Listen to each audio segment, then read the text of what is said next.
Bienvenidos a Ifa Stories, donde la sabiduría ancestral se une con la narración moderna. Adéntrate en el mundo sagrado de Ifa, el sistema espiritual yoruba, donde cada historia encierra el poder de la adivinación, el destino y un profundo conocimiento cultural.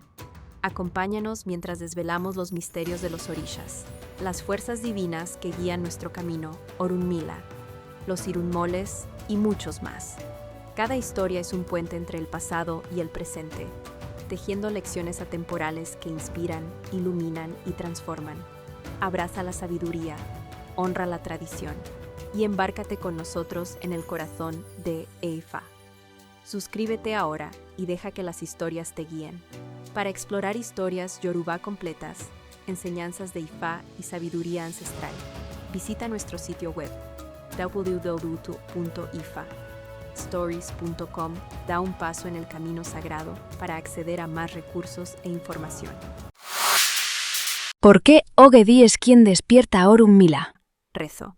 Ogbedi kaka, Ogbedi lele, adifayoke barabani regun, adifafun ochun, adifafun gun, obinrin ogbesa, yeye mateo, afefelo salú obolode, awaloda loikin. Ogbeodi, el que permanece firme. Ogbeodi, el que ha sido elevado en lo alto. Él lanzó la adivinación sagrada que levantó a Barabán y Regún con alegría. Él adivinó para Ochun, la diosa dulce de las aguas. Él adivinó para Ogún, el poderoso forjador del camino. Sirvió a Yeye Mateo, la mujer sabia de Ogbesa. El viento sagrado corrió hacia las puertas de Obolode. El creador avanzó llevando los siquín sagrados. Pataquín, historia sagrada.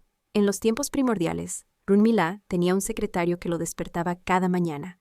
Su nombre era Ogbesa, y su misión era recibir el obi del oráculo.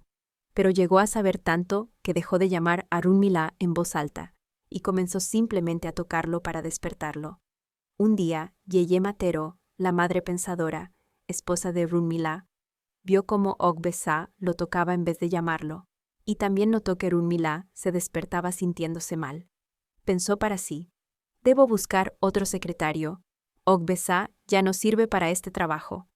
Un día vinieron de visita Ochun y Gun para consultarse con Ifa, y Yeye Matero, que era amiga íntima de Ochun, le dijo, «Mi hermana, Ogbesa ya no sirve para despertar a Runmila», y le contó a Ochun lo que sucedía. Ochun respondió, «En mi tierra, Gesá, hay un awo muy sabio y serio llamado Ogbedi. Te lo voy a mandar, a ver si te sirve».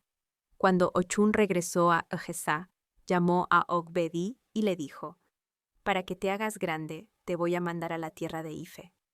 Tu misión será despertar a Runmila cada mañana a las 6 en punto».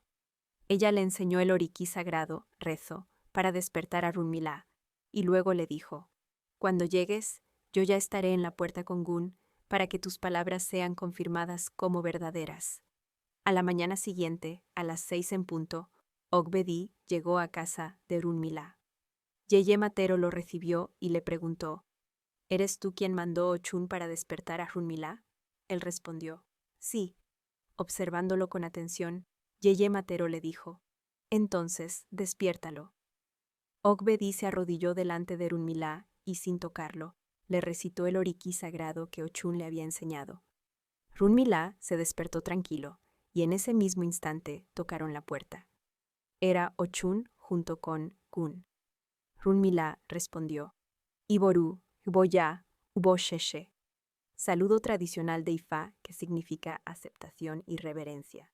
Luego preguntó, «¿Quién es este joven que sabe tanto?» Yeye Matero respondió, «Es el awo Ogbedi de la tierra de Gesá. A partir de hoy reemplazará a Ogbesa en la tarea de despertarte, y será el guardián del saber». Desde ese momento, Ogbedi se volvió sabio y reconocido, y fue quien tuvo a su cargo el despertar a Runmila cada mañana con su rezo sagrado. En agradecimiento por la sabiduría recibida y el favor de Ochun, el awo Ogbedi ofreció una cucó, gallo, a Gun, y a Ochun le entregó a Diemeji a Parí, 2 gallinas blancas, en el río. Y así se reafirmó su poder y grandeza. no solo en la tierra de Ujesa, sino en todas las tierras Yorubá.